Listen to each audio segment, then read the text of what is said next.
यहाँ तक पढ़ लेते हैं ना, उसके बाद राममूर्ति रिव्यू, ठीक है। बोले कि राममूर्ति रिव्यू कब आई थी? 1990, to evaluate and provide recommendations the work of the National Education Policy 19 जो 1986 में न्यू एजुकेशन पॉलिसी आई थी राजीव गांधी की है, उनको ही रिकमेंडेशन करने के लिए, उनको ही रिव्यू करने के लिए राममूर्ति को शामिल किया। 1986 की जो पॉलिसी है उसी को रिव्यू करने के लिए राममूर्ति कमेटी जो है आई, इसको बोलते हैं हम लोग राममूर्ति रिव्यू कमेटी, ठीक है। राममूर्ति कमेटी जो आई थी वो 1919 में आई थी, देख लो। फिर 1992 में आई थी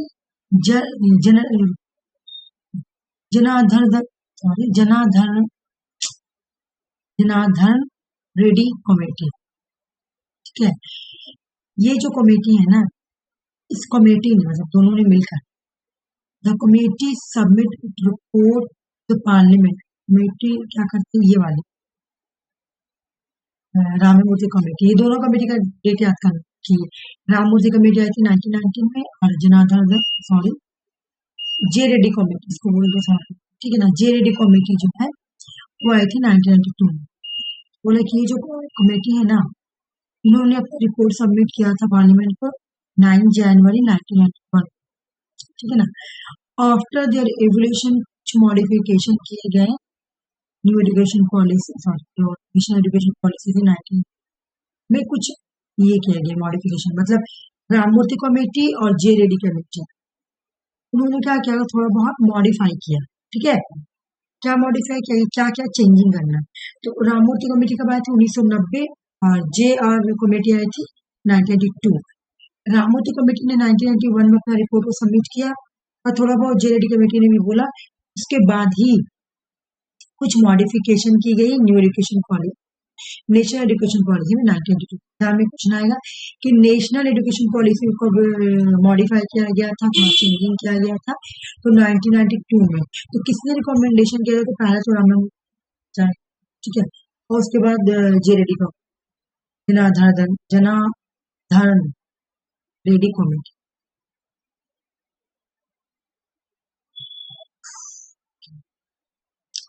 The program of action 1992 was a significant step towards refining and implementing the National Education Policy 1986।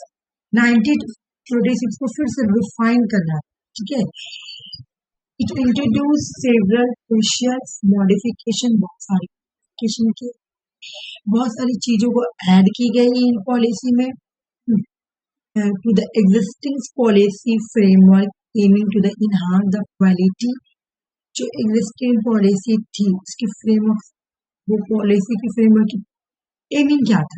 National education policy का एम था क्वालिटी इनहांस करना, ठीक है, और सबको ही एक्सेसिबिलिटी मिलनी चाहिए, हर लेवल, पूरे क्रॉस ऑल लेवल, जितने भी लेवल सबको अच्छी क्वालिटी एजुकेशन मिलनी चाहिए और एजुकेशन सबको एक्सेस होना चाहिए। क्वेश्चन क्या आता है? राममूर्ति कमेटी का डेट क्या है? 1990। जे रेड्डी कमेटी का डेट क्या है? 19। मॉडिफाई करने के लिए कौन सा कमेटी आई थी? राममूर्ति। जब दूसरा पूछे तो जे रेड्डी। ये कमेटी को अच्छे से पढ़ेंगे, बहुत की से क्वेश्चन बहुत आए। नेशनल एजुकेशन को, नेशनल नॉलेज कमीशन को बोलते हैं सैम पित्रोदा कमीशन, रखना इसको, ठीक है। नेशनल नॉलेज कमीशन का दूसरा नाम सैम पित्रोदा कमीशन। कब स्टैब्लिश किया गया था? तो 13 जून 5 में। प्राइम मिनिस्टर कौन थे? प्राइम मिनिस्टर थे मनमोहन सिंह। जब ये कमेटी आई थी नेशनल नॉलेज कमीशन, डेट देखो 2005। कांग्रेस की सरकार थी। कांग्रेस की सरकार से कौन प्राइम मिनिस्टर बना था? मनमोहन सिंह। लॉन्च कब की गई थी? 2006 में। खत्म कब किया गया? 2014 में बीजेपी आई होगी तो खत्म कर दी, ठीक है। चेयरमैन कौन थे? सैम पित्रोदा, ठीक है। तो it was a constitute 13 June 5, prime minister Manmohan Singh. Committee का हार्ड था, इस कमेटी के कुछ at the heart of the National Knowledge Commission. 5 hard है इसको में से। ये जो है ना नेशनल नॉलेज कमीशन में 5 हार्ड है, 5 की जो कि हार्ड में आते हैं। इसका एक्सेस, सभी को एजुकेशन एक्सेस चाहिए। कॉन्सेप्ट, क्रिएशन, एप्लीकेशन, सर्विस, ठीक है। एग्जाम में आता है इनमें से कौन सा नेशनल नॉलेज कमीशन का हार्ड है, ये कौन सा प्रिंसिपल है पूछ ले। एक्सेस, ठीक है, कॉन्सेप्ट, क्रिएशन, एप्लीकेशन, सर्विसेज। और ये क्या क्या पढ़े, कब आए थे 2005 में, लॉन्च 2006, ठीक है। अच्छा इसका रिपोर्ट का भी सर डेट दिया, तो लॉन्च हुई रिपोर्ट का डेट।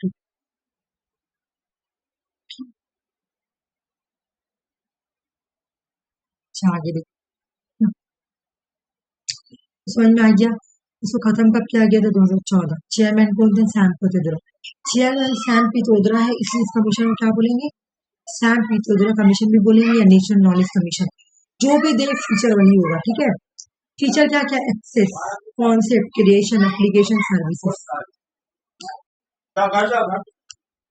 क्या क्या रिकमेंडेशन किया गया था यहाँ पे, हायर एजुकेशन में नेशनल नॉलेज कमीशन ने फोकस किया कि 3 की होना चाहिए। देखो हायर एजुकेशन अलग है, हार्ड अलग है। हायर एजुकेशन को एक्सपेंशन करना चाहिए, एक्सीलेंट बनाना चाहिए, इंक्लूजन बनाना चाहिए, मतलब फैलाना चाहिए, बहुत अच्छा बनाना चाहिए और सभी को शामिल करना चाहिए, ठीक है। इन्होंने बोला एक्सपेंशन का मतलब क्या है, ग्रोस एनरोलमेंट रेशियो को इंक्रीज करना, ठीक है। जीआर हायर एजुकेशन उससे 50% से वक्त 2015 उससे बढ़ाने के लिए ज्यादा। फिर क्रिएट करना है, क्या क्रिएट करना है, 500 यूनिवर्सिटी को स्टैब्लिश करने के लिए इन्होंने रिकमेंडेशन किया था। एग्जाम में क्वेश्चन आता है, ये क्वेश्चन कैसा निकाल दे देगा 500 या 15 लिखा, मैं तुम लोगों को 5 बोली, सॉरी 15 लिखा हुआ, क्या लिखा हुआ 15। एग्जाम में दे देगा कि नॉलेज कमीशन ने 500 यूनिवर्सिटी स्टैब्लिश करने के बाद 5 ने 15 बोला, ठीक है। 5 गलत हो जाएगा, कब तक का 2015 तक। क्वार्टरली बाद रिस्ट्रक्चरिंग करना है जो एग्जिस्टिंग इंस्टीट्यूशन है, ठीक है। एक्सीलेंट का मतलब क्या, independent regulatory authority for higher education, इराई, इसका पर्पज है सेटिंग करना, यू independent regulatory higher authority for higher education को रेगुलेट करना है, हायर एजुकेशन को इंडिपेंडेंट बना दे, state holder and to grant degree for to the university. बोले जो हाई यूनिवर्सिटी, सॉरी जो हाई एजुकेशन है ना, जहाँ पे हाई एजुकेशन गया था उनको ऑटोनॉमी दे दो, या इंडिपेंडेंट ही बोलो, इंडिपेंडेंट दे दो, ताकि वो लोग खुद से उनको पावर दे दें, ठीक है, ताकि वो लोग यूनिवर्सिटी से हटके अपना खुद का डिग्री बनाने का पावर हो। जैसे देखो बहुत सारी इंस्टीट्यूशन, बहुत सारे कॉलेज क्या होती है, एफिलेटेड होती है, ठीक है, एफिलेटेड होती है। जो एफिलेटेड है ना उसको इंडिपेंडेंट दे दो कि उससे अपना ये बना सके, अपना सिलेबस बना सके, अपना रिजल्ट बना सके। तुम देखी होगी, हमने भी यहाँ पे देखे कि बीबी कॉलेज, बीसी कॉलेज में जो भी स्टूडेंट बढ़ता तो ये नहीं लिखा रहेगा रिजल्ट आएगा तो बीबी कॉलेज, लिखा रहेगा काजी नजर यूनिवर्सिटी। तो जो एफिलेटेड है उसको दो। इंक्लूजन का मतलब क्या, देखो ये वाला भी अच्छा है, नेशनल यूनिवर्सिटी को स्टैब्लिश करना चाहिए। हम ऊपर क्या बोले कि 1500 यूनिवर्सिटी को स्टैब्लिश करना चाहिए एक्सपेंशन में। एक्सीलेंट में बोला कि इसको इम्प्रूव करना चाहिए, नेशनल यूनिवर्सिटी को स्टैब्लिश करना चाहिए, कितना 50। 5 न्यू नेशनल यूनिवर्सिटी को स्टैब्लिश करना चाहिए नेशनल हायर एजुकेशन में, ठीक है। The committee that suggest establishment of the national universities, उन्होंने क्या बोला, नेशनल यूनिवर्सिटी को स्टैब्लिश करना चाहिए, कितना 50। 2 नंबर याद रखना, एक है 1500 और एक है 1500 और 50, ठीक है। तुम लोगों को पता है कल का हुआ काजी नजरुल यूनिवर्सिटी में एक लड़की का नहीं, हाँ परसों हुआ। अच्छा कल हाँ नाम था रोमा तिवारी। तो मुझे लगा ना ये मेरी फ्रेंड बोली ना कल हुआ है। वो लगा कल उसे फोटो खींची में साड़ी में मासूम चेहरा। बोली क्रॉस कर रहे थे ट्रक आके मार दिया। वहां पे गाड़ी बहुत चला क्रॉस करने में बहुत डर लगता है। ये बात सही बोली।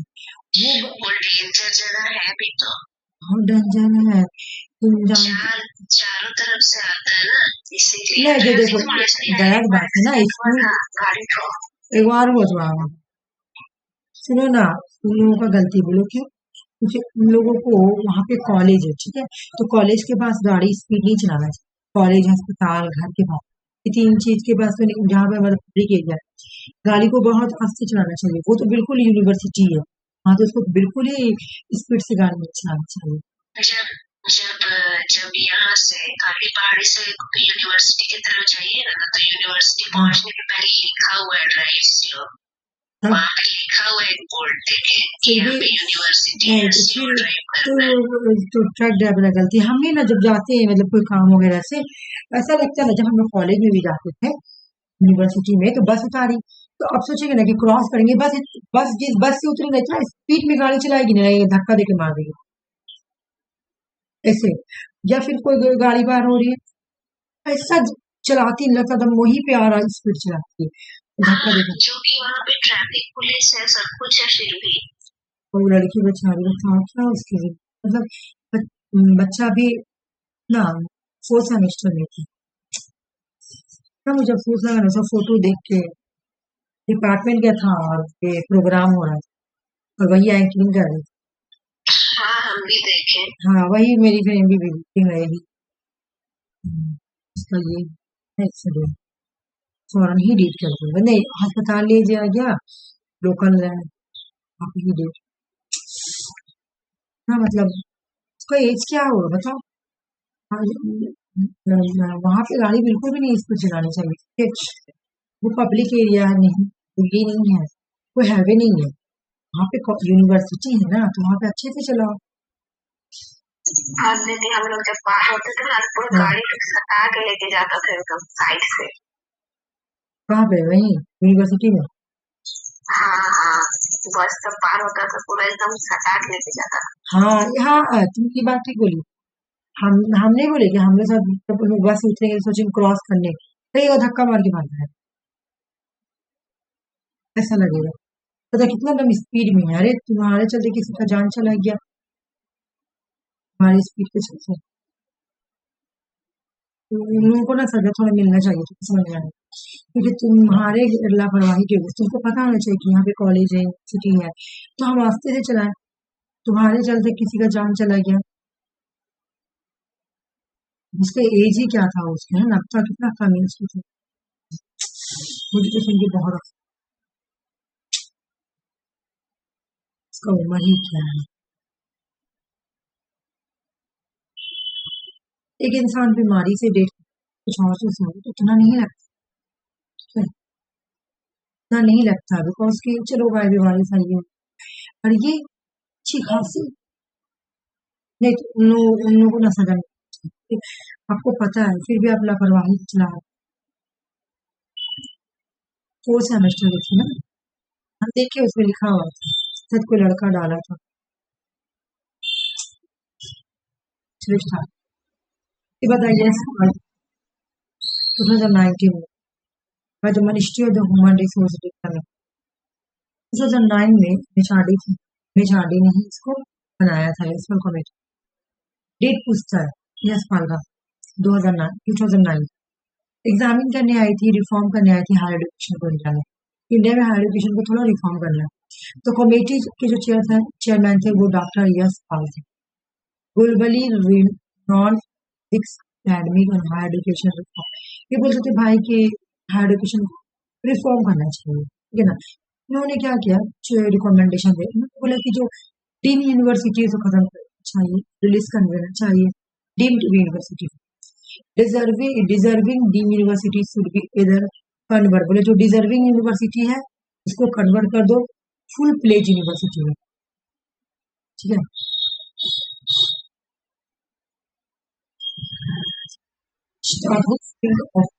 बोल रहा है कि स्टैब्लिश होना चाहिए चेयर को। चेयर का फुल फॉर्म है higher education E, commission for higher education research. उन्होंने सजेस्ट दिया, देखो अभी नेशनल हायर एजुकेशन पॉलिसी आई है ना, तो वहां पर भी एक अम्ब्रेला बॉडी बनाई गई, और यहाँ पर भी बोला गया था, सजेस्ट दिया गया था कि चेयर बनाइए, मतलब commission for higher education commission, और सबको ही इसमें डाल दीजिए, है ना, मतलब एक ही के अंदर सब डाल दीजिए, इन सब को रिप्लेस, एनसीटी को, एआईसीटी को, यूजीसी को, और एक सिंगल बॉडी चेयर के अंदर डाल दे। ये 2009 में ही बोला गया था, क्योंकि न्यू एजुकेशन पॉलिसी में अभी किया गया है।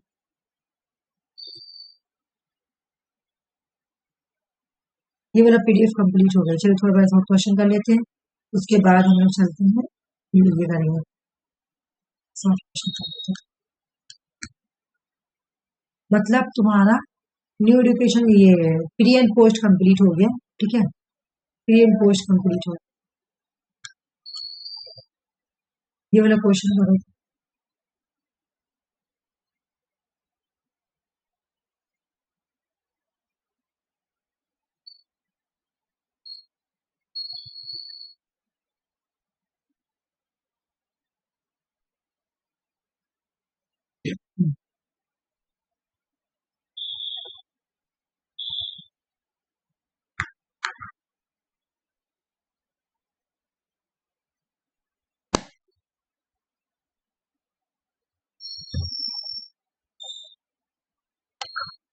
ऑप्शन 2 बोलोगी लक्ष्मी तुम? देखो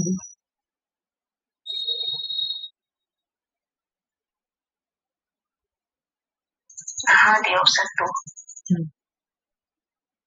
1948 मुदालिया 1953, 1952 से 1953, कोठारी 1960 से 1964 सिक्स फोर था ना, फोर था कि सिक्स था, 66 नहीं सिक्स था, सॉरी सिक्स था 1966।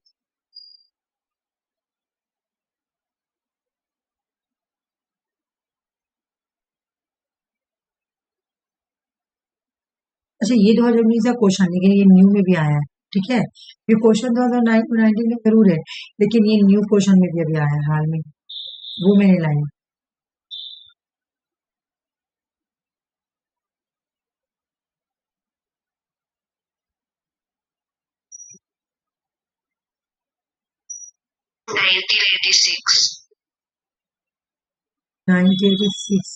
बताओ लक्ष्मी।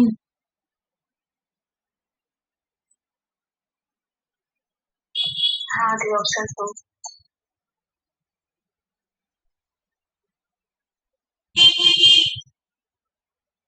हाँ बिल्कुल, तो ईमेल सब चीज आया था।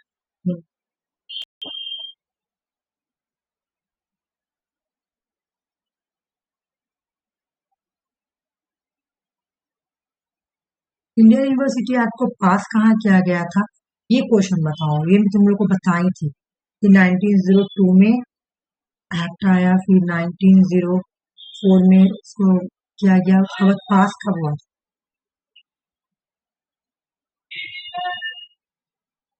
इस साल व्हाइट पेपर ऑफ एजुकेशन ने अनाउंसमेंट किया।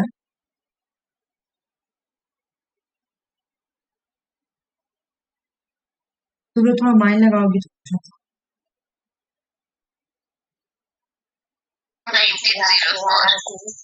1904 क्यों सुषमा, 1944 में पास हुआ था ना। नहीं तुम देखना, मैं जब सर्जन कमीशन पढ़ाई हूँ, तो मैं लिखा हुआ है कि इंडियन यूनिवर्सिटी एक्ट को पास किया गया था 19, हमने क्या बोली कि 1902 में एक्ट था, फिर इसको कमीशन बनाया गया, और फिर पास किया गया 1944।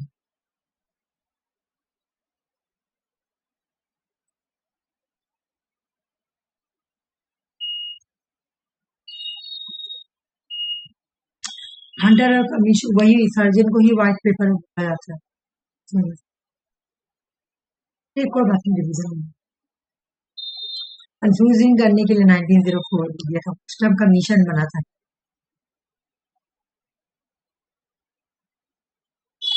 हंटर कमीशन ने क्या रिकमेंडेशन किया था? अगर क्वेश्चन ना याद हो तो नेगेटिव को भी हटाकर बना सब कुछ। ऑप्शन 4। बोलो लक्ष्मी तुम। वैसे मैं एक चीज तुम लोगों को पढ़ाई थी, हंटर कमीशन ने रिकमेंडेशन किया था, तुम देखना पूरा हाईलाइट क्या हुआ है जो इसमें आंसर है।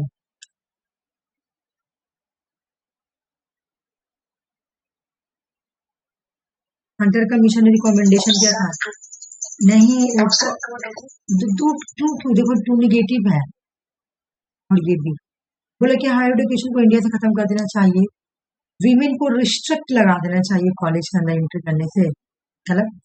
ये देखो इनकरेज करना establish the more and more public university in India. मैं तुमको बता दी कि हंटर कमीशन ने बोला था कि प्राइवेट इंटरप्राइज इंस्टीट्यूशन को भी स्टैब्लिश होना चाहिए ताकि हायर एजुकेशन में पार्टिसिपेशन बढ़े। हंटर कमीशन का रिकमेंडेशन पढ़ना ये साफ साफ लिखा, participation of private interpretation in higher education,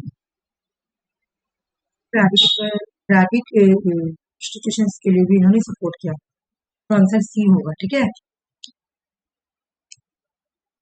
हाँ, हमको भी कंफ्यूजन हो रहा था तो हम सोचे कि प्राइवेट उस टाइम पे नहीं हंटर किया, तुम रिकमेंडेशन आके देखना, हंटर किया, मैं अभी दिखा दूँ, क्वेश्चन सॉल्व कर लो दिखा दूँ। लॉर्ड कजन का रीजीन में, अच्छा यहाँ पर भी एक तुमको ये है, तो यहाँ पे तीन चीज है ना, इनमें से कौन सा सबसे लार्जेस्ट, या एक मिनट, लार्जेस्ट कोलकाता, चलो आ जाओ।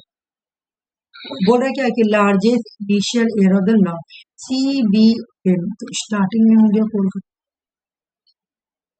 सही बोले। मागना कार्टा ऑफ इंडिया किसको बोलते हैं? मैं पढ़ाई थी ये वाला ना, मागना कार्टा ऑफ इंडियन एजुकेशन इसको बोल के डिस्क्राइब किया गया, मैं पढ़ाई थी ये वाला कि मागना कार्टा ऑफ इंडियन एजुकेशन बोलते हैं।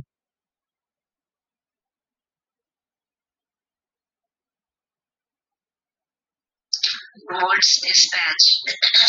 Which dispatch bill?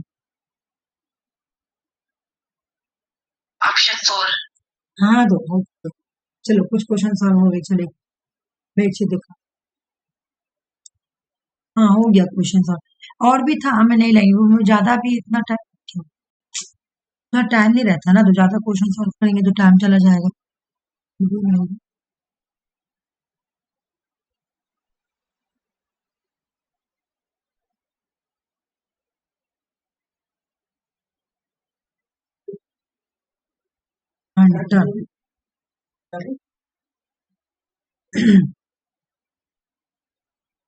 देखो Sushma, secondary education must be hand over private enterprise, secondary education इसको प्राइवेट इंटरप्राइज के हाथों में भी दे देना चाहिए, देखिए नहीं लिखा हुआ है कि नहीं।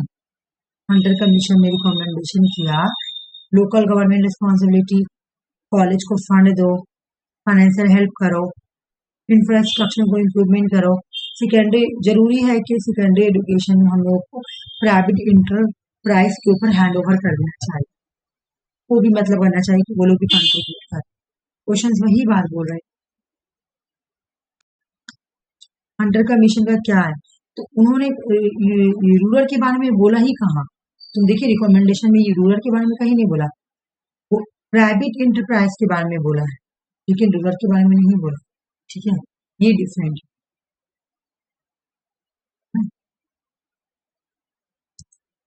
चलो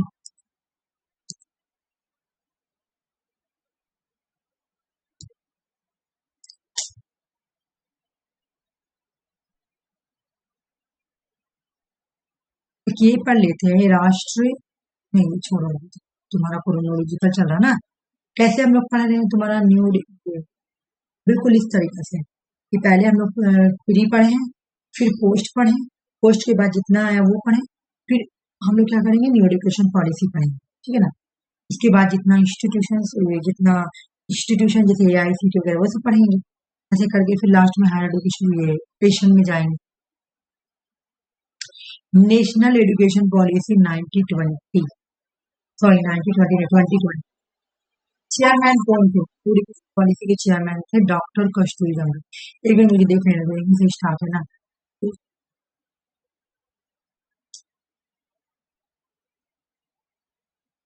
नहीं, यहाँ मुझे लगा मैं रिवीजन के लिए बनाई थी, मुझे लगा है कि स्टार्ट है यहाँ से।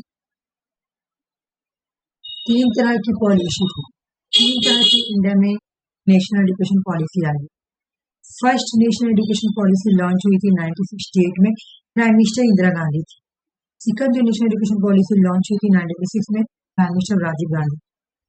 थर्ड जो आई है 2020 में 2020 पॉलिसी को 2020 में, इसको नरेंद्र मोदी ने लॉन्च किया था, prime minister Narendra Modi. The ministry of human resource development, जो ministry of human resource development है, हम लोग मिनिस्ट्री ऑफ एजुकेशन बोलते, फॉर्म ए कमेटी को फॉर्म किया जिसके चेयरमैन थे डॉक्टर कस्तूरी रंगन, के कस्तूरी रंगन लोग बोलेंगे। कमेटी को कॉन्स्टिट्यूट किया गया था 2017 में। कमेटी ने अपनी रिपोर्ट सबमिट किया था 2019 में। जून 2017 में कमेटी को कॉन्स्टिट्यूट किया गया था, रिपोर्ट सबमिट किया गया था 2020 में। कमेटी आई थी 2000, लॉन्च हुई थी 2020 में, ठीक है। इस कमेटी का एम क्या था?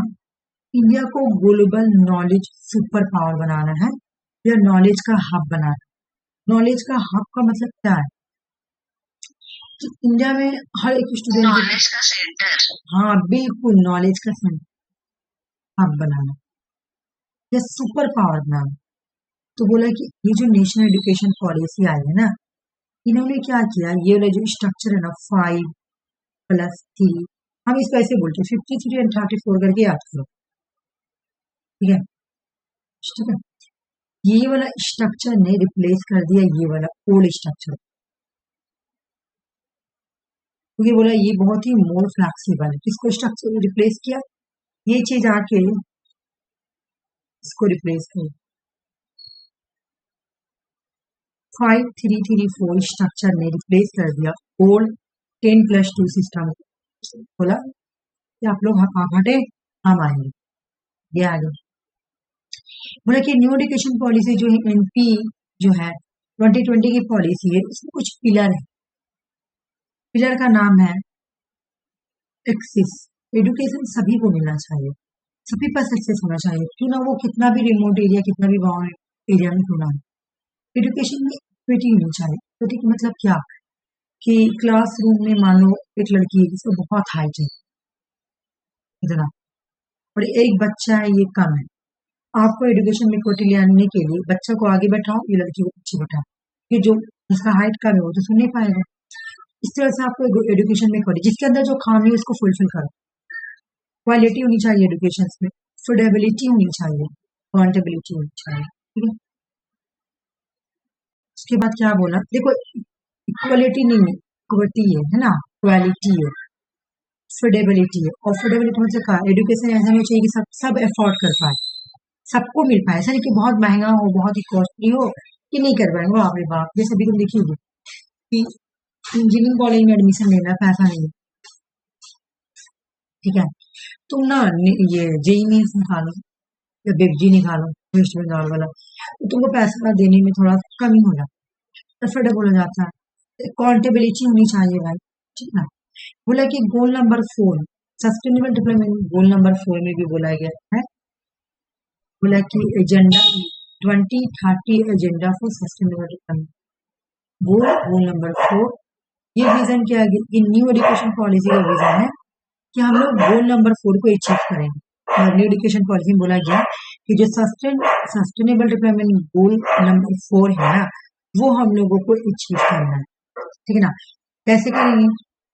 विच सीक टू इंस्पायर इंक्लूसिव को इंस्पायर करके, मैं बता रही हूँ एजुकेशन में सबको इंक्लूड करके, चाहे जो भी धर्म दो, जो भी कास्ट, जो भी ये से हो, सबको ही इन्वॉल्व किया जाए।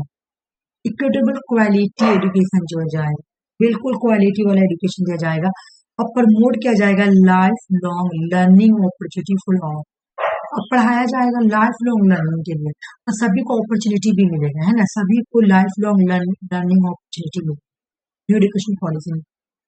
बोला गया यहाँ पे रीनेम किया गया, किसको रीनेम किया गया भाई, किसको रीनेम किया गया, तो MHRD को रीनेम किया।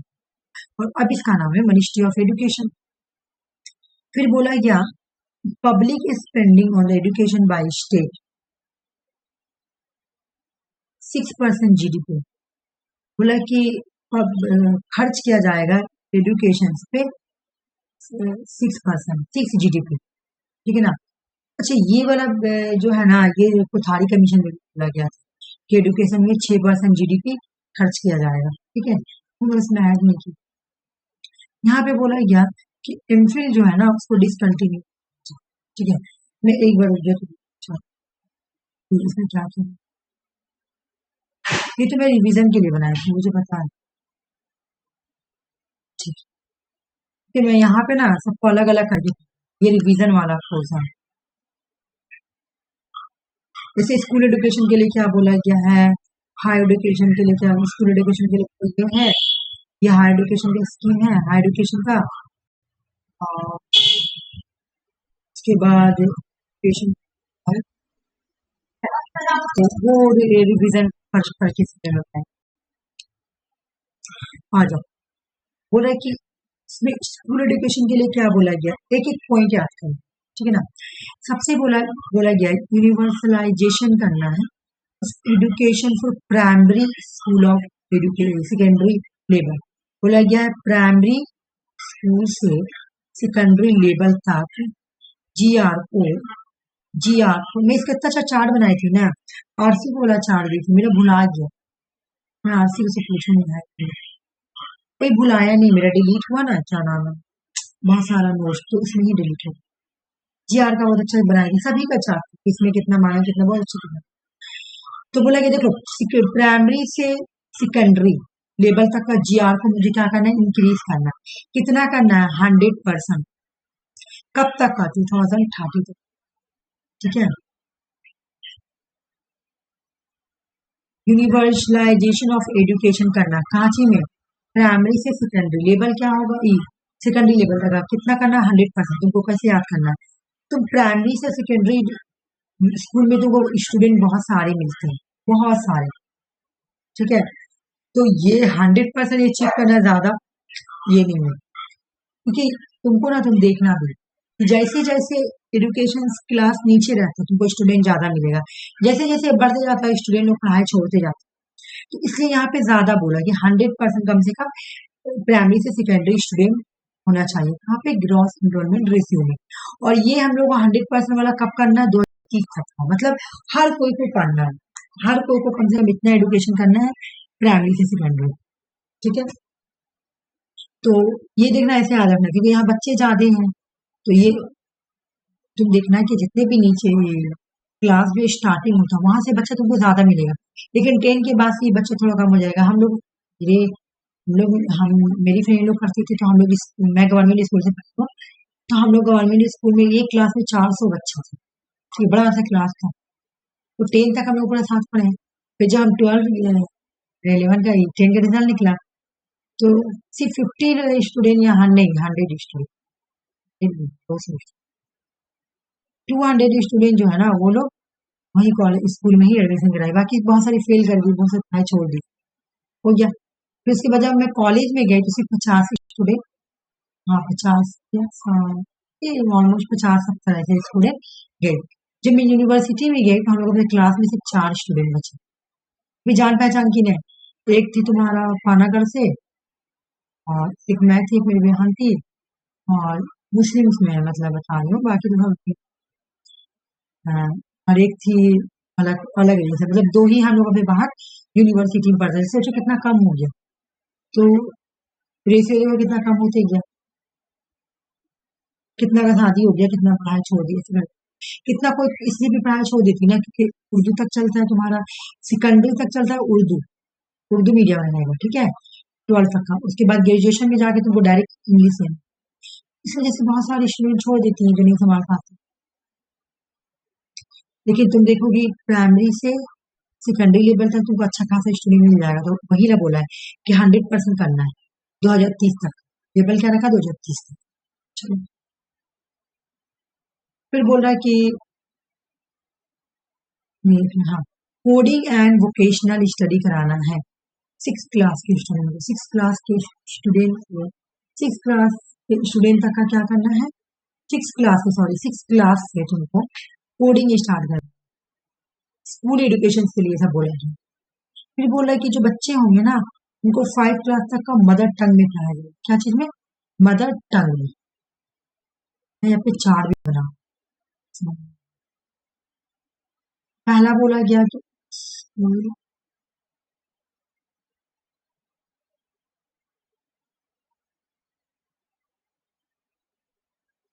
पहला क्या बोला गया कि यूनिवर्सलाइजेशन करना पड़ेगा, मतलब चलो ना एजुकेशन का रेशियो GR को बढ़ाना है, ठीक है। कहाँ से कहाँ? प्राइमरी स्कूल, स्कूल से सेकेंडरी लेवल कितना बढ़ाना बताओ? GR 100%। अब तक का 2030 हो गया। तीसरा क्या बोला कि तीसरा इन्होंने क्या बोला कि 6 क्लास ना 6 क्लास से क्या किया जाएगा? कोडिंग, ठीक है। फिर इन्होंने क्या बोला कि 5 क्लास तक का बच्चों को मदर टंग पढ़ाया जाएगा, ठीक है, मदर टंग में पढ़ाया जाएगा।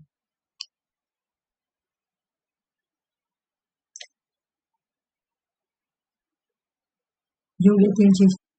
फिर क्या बोला? एक national mission on foundational literacy and numeracy will be set up. बोला एक national mission foundation literacy and numeracy को सेटअप किया जाएगा। Priority to the focus on earlier language और मैथमेटिक्स स्किल के लिए, है ना। ग्रेड 1 से लेकर 3 तक ये कब करना है? मुझे 2025 तक स्टैब्लिश करना है ना। एक national mission foundation literacy and numeracy को स्टैब्लिश करना है। किस चीज पे फोकस करने के लिए? अर्लियर लैंग्वेज पे और मैथमेटिक्स स्किल पे, ग्रेड 1 से ग्रेड 3 तक का, ठीक है। 2025 तक का मुझे ये स्टैब्लिश करना है। फिर क्या बोला कि एक न्यू करिकुलम को फ्रेम किया जाएगा और इंट्रोड्यूस किया जाएगा प्री स्कूल आंगनबाड़ी, ठीक है। ये सब स्कूल एजुकेशन के लिए बोला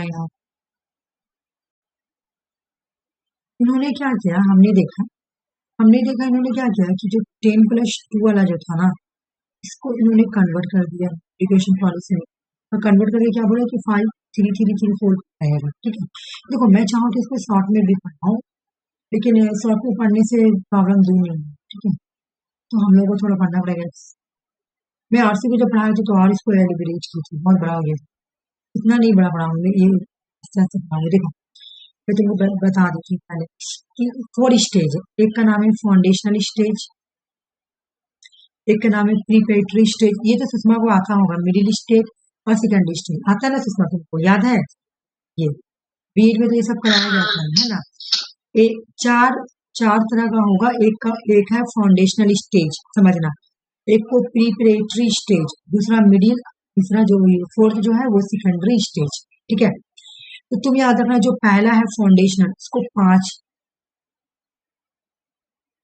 नंबर, इसको 5 नंबर, मतलब जो फाउंडेशनल स्टेज है इसमें कितने पार्ट आएंगे? 5। इसको ऐसे बांट दिया गया, एक में रखा गया 3, इसी को 2, मतलब ये तो 5 है, इसको कितना नंबर दिया गया? 5 को 2 पार्ट में बांट दिया गया, 3 2। बोले जो 3 इयर्स के बच्चे रहेंगे ना वो जाएंगे आंगनबाड़ी में पढ़ाई करने के लिए, स्कूल प्री स्कूल या वालवेटिका, ठीक है ना। ये एजुकेशन दिया जाएगा। इनकी जो एज होगी वो 3 से 6 ईयर होगी, ये वाला में बोला गया। फिर दूसरा में बोला गया है यहाँ पर अब क्लास स्टार्ट होगा, क्लास 1 क्लास 2, एज होगी 6 से 8, इसके बाद जो होगा स्टार्ट 6 से 8, ठीक है। इसका लोग चार्ट बनाए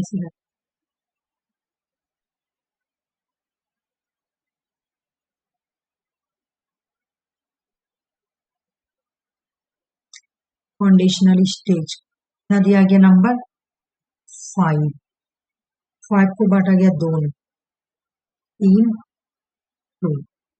यहाँ पे क्या बोला गया, आंगनबाड़ी, ठीक है, प्री स्कूल, शॉर्टकट में लिखूंगी तो समझ जाएंगे ना, प्री स्कूल, आंगनबाड़ी, और क्या बोला गया, बाल बुटिक, ठीक है, ये बच्चे जाएंगे। एज क्या होगी, एज होगी तुम्हारा 3 से 6 ईयर, और यहाँ क्या बोला गया कि क्लास 1 और क्लास 1 एंड क्लास 2 अभी पढ़ाई स्टार्ट होगा। एज क्या होगा, 6 से 8 ईयर।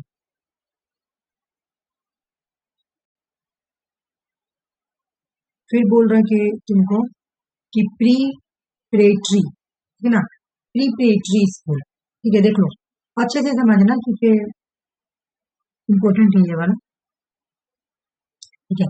प्री प्रेटरी स्टेज में क्या बोल रहे हैं, यहाँ पे बोला कि 3 नंबर दिया गया, कितना दिया गया, 3 में ही बोला गया कि यहाँ पे अब जो क्लास स्टार्ट होगा ना, जो बच्चे होंगे वो 3 से 5 ईयर के होंगे, और उनका जो एज होगा वो 8 से 11, ये भी चार्ट बना लेते,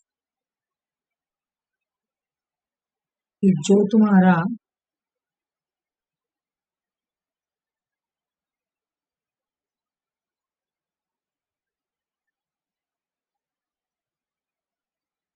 प्रिपरेटरी स्टेज है, इनको कितना नंबर दिया गया, 3, ठीक है। अब यहाँ पे क्लास 3 से क्लास कितना था, देखो मेरे माइंड से 3 से 5,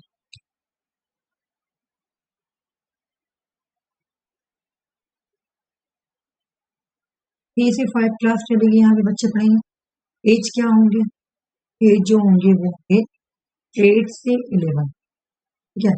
ये हो गया दूसरा स्टेज, समझ में आ रहा ना, ये एक स्टेज, ये 2 स्टेज, इसके बाद आ गया 3 मिडिल स्टेज,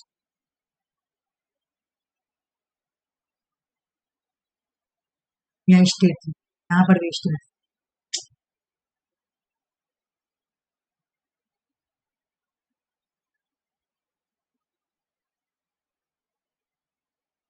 और मिडिल वाला देखना, मिडिल वाले में क्या बोल कि 3 साल, इनको भी कितना दिया गया, 3 ईयर्स। क्लास क्या होगी, 6 8, 5 के बाद 6 8 आएगी, है ना। एज क्या होगी, 11 से 14 ईयर, ठीक है। एज क्या होगी, 11 से 14 ईयर। तो एक बार तुम लोग देख लो अच्छे से, ठीक है ना, क्योंकि अभी मैं थोड़ा सा पूछूंगी, ये थोड़ा बहुत कंफ्यूजिंग है, ठीक है, क्योंकि ऐसे करके दिया है ना तो थोड़ा कंफ्यूजिंग लगता है आदमी पढ़ने में। तो फिर से मैं बना रही हूँ, मिडिल स्टेज में क्या था तुम्हारा, मिडिल स्टेज को भी कितना नंबर दिया गया, 3। क्लास जो होगी कितना से कितना होगी बताओ, 6 से, ये क्लास कहाँ है, 6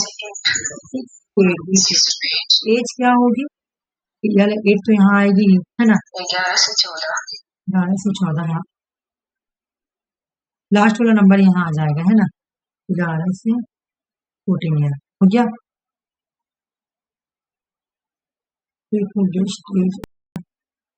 बनाती कलर चेंज कर देती हूँ,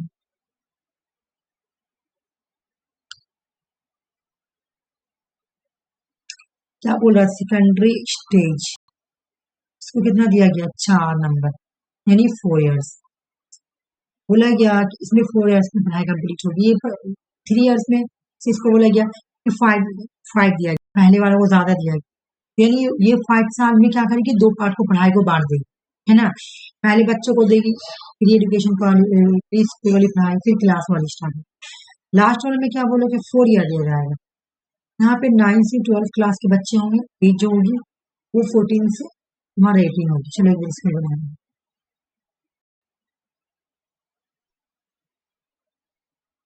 नाम क्या है, सेकेंडरी स्टेज,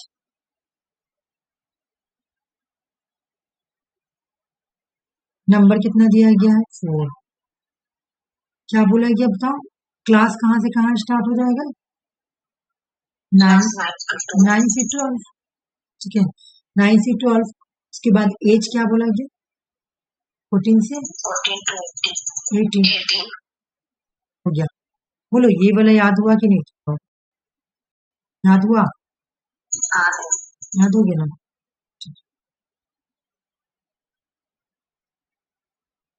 अब देखो हायर एजुकेशन में क्या क्या बोला गया है, एक बार हायर एजुकेशन में बोला गया करना, मुझे ना इसको थोड़ा और बड़ा करना पड़ेगा। मुझे लग रहा है ना कि मैं इसको ठीक है नहीं, सभी चीज तो इन्वॉल्व की, वो छोड़ी तो नहीं ना, ये मैं देख लूँ, नहीं छोड़ना,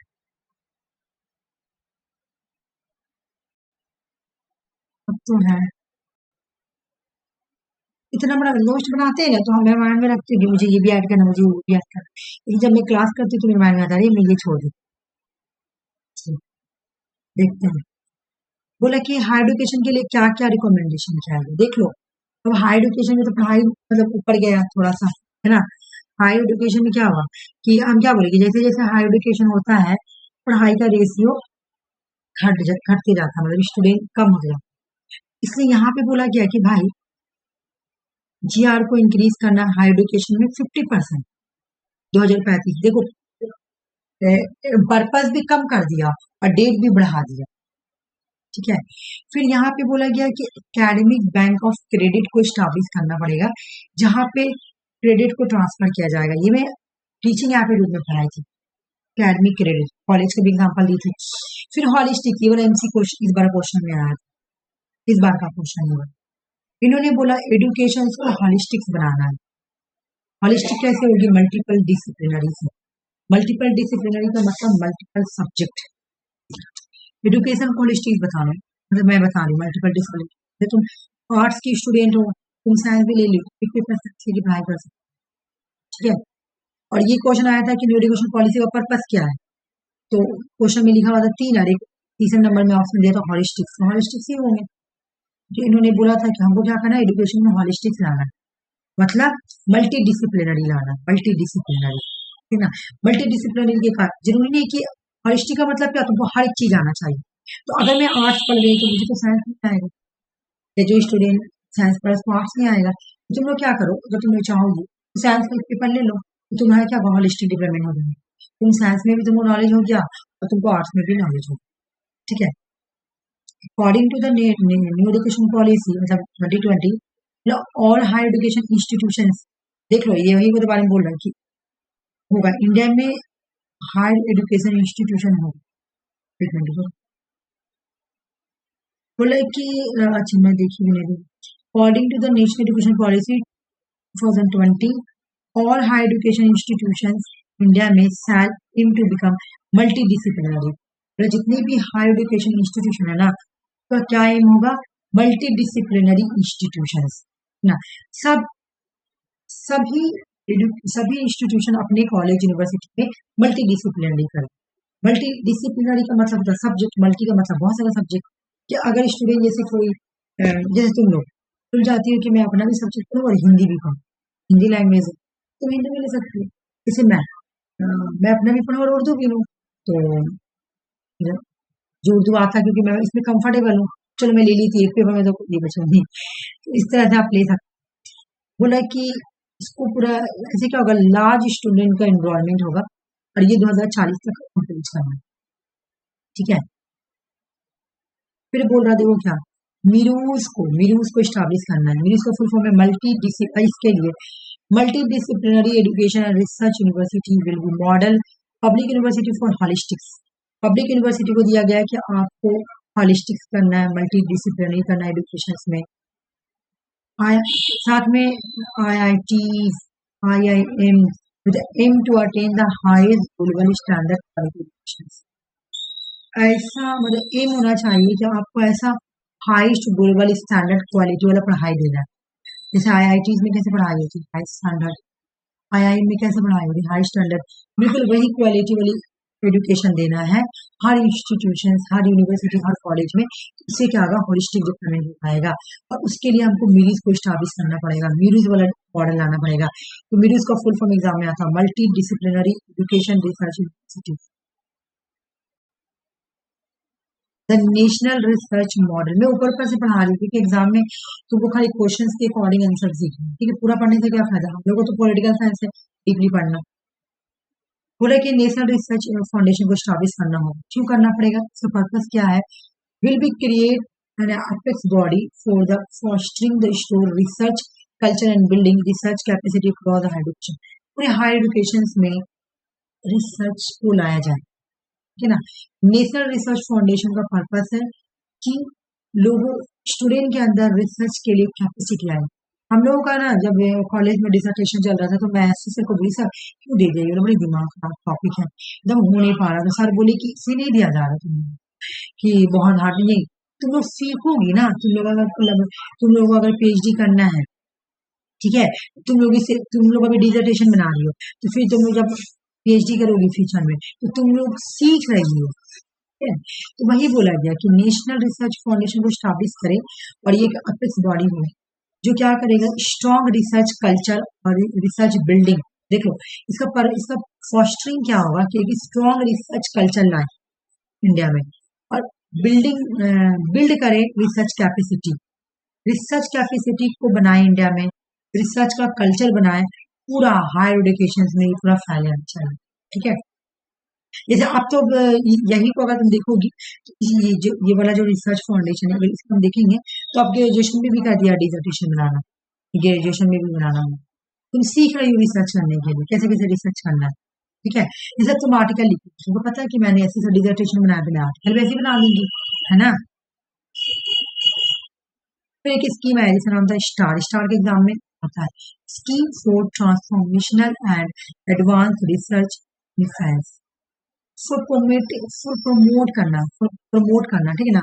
translation India centric research science implemented and managed by the Indian Institute of IIC Bangalore। IIC Bangalore जो है ना वो मैनेज करी इम्प्लीमेंट करी इंडिया सेंट्रिक रिसर्च साइंस। मतलब देखो ये रिसर्च साइंस लाने के बाद साइंस के फील्ड में रिसर्च को और एडवांस बनाना, ठीक है ना। तो स्टार का मतलब याद रखना, क्या बोला, इस साइंस के फील्ड में रिसर्च को और एडवांस बनाना है और इसको मैनेज कौन करेगा, आईआईसी बैंगलोर करेगा, है ना। Indian institute of science and technology बोल ये करेगा, ठीक है। इसका ना हेडफोन ये याद कर लेना। हाँ ये वाला मैं बोल रही थी, इसको यहाँ लिखी एकेडमिक बैंक ऑफ क्रेडिट को स्टैब्लिश किया गया ताकि स्टूडेंट अपने वहां पे ट्रांसफर क्रेडिट को जमा कर सके। The maximum period of which the credit earned by student and deposit in the academic credit will be valid। कितने तक का वैलिड रहेगा 7 year। ये वाला सच मैं बोल मैं बोली कि मैं कहीं लिखी हूँ, कहीं ऐड की हूँ, यहीं पे ऐड की थी, ठीक है, यहीं पे ऐड की थी। According to new education policy 2020 curriculum framework होगा एडल्ट एजुकेशन के लिए, ठीक है। अडल्ट टीचिंग करिकुलम फ्रेमवर्क को डेवलप किया गया है एनसीईआरटी के जरिए डेवलप किया जाएगा, जो जिसमें इंक्लूड होगा at least 5 step program. Basic literacy and adult education जो नहीं पढ़े हैं, जिनको पढ़ने का है कि मैं भी पढ़ना चाहता हूँ, पहले ही नहीं पढ़ा, पहले आप पढ़ना, तो अडल्ट एजुकेशन के लिए बेसिक लिटरेसी एंड का जो इम्पोर्टेंट लाइफ का स्किल है उस पर फोकस किया जाएगा, वोकेशनल स्किल डेवलपमेंट दिया जाएगा, बेसिक एजुकेशन दिया जाएगा, कंटिन्यूअस एजुकेशन दिया जाएगा अडल्ट एजुकेशन में, ठीक है। अच्छा ये बहुत थोड़ा बड़ा है, ठीक है, सो कल कंप्लीट करते हैं, आज नहीं होता है, ठीक है, यही तक रहने देना। तुम लोग को अगर कुछ पूछना है तो पूछ लो।